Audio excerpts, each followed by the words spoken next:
Mavericks hosting the Pistons, and the Mavericks are 8-point favorites. The over-under is at 229. The Pistons are plus 290 on the money line. The Mavs are minus 350. Both of these teams lost the last game that they played. Before you bet on this game, go to Twitter, go to Underdog NBA, and see what players are actually playing in this game. And use a site like VegasInsider.com. It'll allow you to compare all the casinos' pricings, whether you bet online or in person, so you get the most advantageous line for yourself. And if the Mavericks decide that they're not going to play Luka and several other starters, this line may drop and you may want to consider taking the Pistons. Now, head-to-head, the home team is 7-3 in their last 10.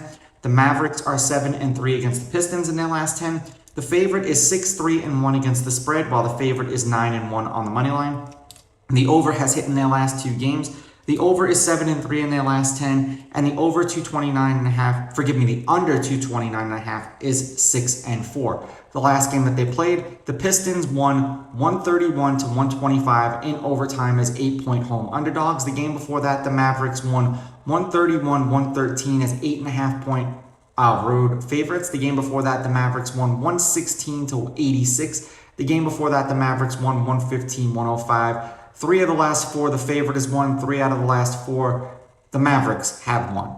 Now, 3 out of those last 4 games went over as well. In their last handful of games, the Pistons have only covered 2 out of their last 10 games. We've had a combined 231, 252, 280, and 234 points in their last 4 games. And for the Mavericks, they've only covered 3 out of their last 10 games. We've had a combined 208, 194, 253, and 210 points. So the under actually might hit in this game. 4 out of the last 5 Mavericks games have gone under, and 2 out of the last 4 for the Pistons. It just seems like when I pick the Pistons games to go under, the team who plays them blows them out. I'm going to take the Mavericks with the money line. I'm going to take the Mavericks laying the points, and I'm going to go over solely for the fact that I think that the Mavericks will have one of these games where they win by 10 or 15 points, provided that Luka plays. These are just my picks. If you disagree, please go with your gut, and please bet responsibly.